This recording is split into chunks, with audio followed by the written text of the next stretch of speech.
Vamos falar agora sobre um outro assunto, porque o temor de uma recessão mundial tem derrubado o preço do petróleo no mercado internacional após o barril ter atingido $140 no começo de março. Nesta semana, os contratos para o óleo do tipo Brent, que é exatamente o que é usado na conta da Petrobras, os valores de referência aqui no Brasil, fecharam um pouco a mais de $100. O Rodrigo Viga está conosco e tem mais informações. Ô Viga, a questão é saber se esta queda do preço do petróleo vai, digamos, ter uma defasagem ao contrário, porque antes a Petrobras reclamava que ela estava praticando preços menores do que ela pagava. Agora a gente viu o preço do barril do petróleo cair sensivelmente. Viga, boa tarde.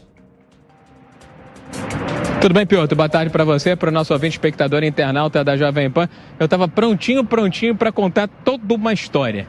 Mas vou contar a história do momento, a fotografia de agora, Piotr, porque a gente estava com aquela expectativa de que o barril do Brent estivesse operando na casa dos 2 dígitos, ali já mais para 90, 95, 98 dólares. Agora está a quase $105, ou seja, está empinando, está subindo 4%. Mas, fora isso, vamos ver como é que... É difícil você apostar na cotação do barril do petróleo tipo Brent, porque tem um cartel por trás, há uma série de questões conjunturais e geopolíticas, mas levando-se em consideração aquilo que estava, aquele patamar que estava o barril do petróleo até bem pouco tempo atrás, quando ajustes foram promovidos pela Petrobras, é claro que o patamar agora, mesmo na casa dos $104,65, $104,65, ainda é um patamar mais baixo do que aquele que foi utilizado para o ajuste de diesel e também de gasolina. E aí cria-se toda essa expectativa, meu caro Piotr, de que vento que venta lá, venta cá, Se quando subiu houve ajuste, por que agora quando cai não há um ajuste para baixo, não há uma redução dos preços? E aí eu fui atrás das fontes que trabalham aqui nessa empresa, a Estatal Brasileira de Petróleo, para perguntar se havia uma brecha, havia uma oportunidade, uma janela para uma redução nos preços dos combustíveis com essa cotação aí do barril do tipo Brent mais perto de $100. As fontes, quase que de forma unânime, me disseram o seguinte: tem que olhar outras variáveis. O dólar, por exemplo, está pressionando o real, está subindo em relação ao real. Além de outras variáveis menos conhecidas, como seguro, frete, perdas, transporte marítimo, logística e armazenagem, entre outros. O fato, meu caro Piotr, é que, pelo que eu pude apurar com as fontes aqui dentro da Petrobras, não se deve, no curtíssimo prazo, esperar uma redução nem no preço do diesel, nem da gasolina, apesar dessa conjuntura relativamente diferenciada. Os preços estão caindo na bomba por um outro motivo, por um outro fator, que não sejam esses 2 fatores que eu citei, dólar e também barril do petróleo no mercado internacional. Tem a ver com medidas tomadas em relação a PIS, COFINS pelo governo federal e também a redução do ICMS, aquele teto de 18%, implementado por diversos estados brasileiros. Hoje pela manhã, ao iniciar a sua jornada de trabalho na capital federal, o ministro de Minas e Energia, Adolfo Saxida, se deparou com uma placa daquelas grandes, com números e letras garrafais, com o preço do combustível. E de frente, em frente a essa placa, o ministro Adolfo Saxida até disse algumas palavras sobre a queda dos combustíveis nos postos para os brasileiros. Vamos acompanhar aqui na Jovem Pan. Hoje é dia 7 de julho, eu estou aqui no posto Ipiranga do Noroeste, em Brasília, no Distrito Federal, e está aqui o preço da gasolina atrás de mim, R$ 5,99.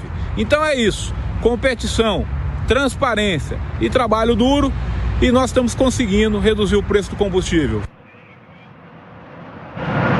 Esse então, o ministro de Minas e Energia, Adolfo Saxida. Vou reforçar e vou frisar com base no que me disseram as fontes aqui na Petrobras. Não se deve esperar no curtíssimo prazo um ajuste para baixo, ou seja, uma redução nos preços de diesel e de gasolina, porque houve momentos, segundo essas fontes, em que os preços estavam empinando para cima, estavam subindo de forma harmônica e não houve ajuste. Esperaram 99 dias para que houvesse esse aumento. E agora também não deve se esperar, apesar desse movimento de mais curto prazo aí, de um Brent mais comportado, a despeito do dólar. A única coisa que está empinando, está embicando de vez mesmo, é o pênalti do Benedetto, tá, meu caro Piotr?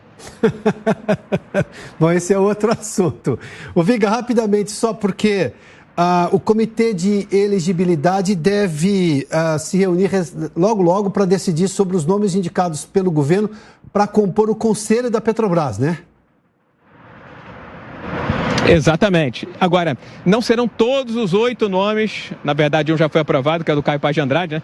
Todos os 7 nomes que vão ser apreciados por esse comitê de elegibilidade. Apenas alguns desses 7 nomes, o que posterga, joga ainda mais para frente a expectativa de realização daquela Assembleia Geral de Acionistas para votar os nomes dos futuros componentes desse Conselho de Administração. E há pelo menos 2 nomes onde há supostas barreiras, obstáculos para aprovação desses filtros aqui de governança e governabilidade da Petrobras. Número 2, da Casa Civil. Entende-se que o Jonatas Castro é uma pessoa ligada à classe política, ao mundo político, e haveria um conflito de interesse sendo membro do Conselho de Administração da Petrobras. E outro nome que poderia encontrar algum tipo de obstáculo aqui na Petrobras, dentro do compliance e da governança, é também do Procurador-Geral da Fazenda, ligado ao Ministério da Economia, o Ricardo Soriano de Alencar, porque há muitos processos da União contra a Petrobras e isso também, eventualmente, poderia configurar algum tipo de conflito de interesse, meu caro Piotr.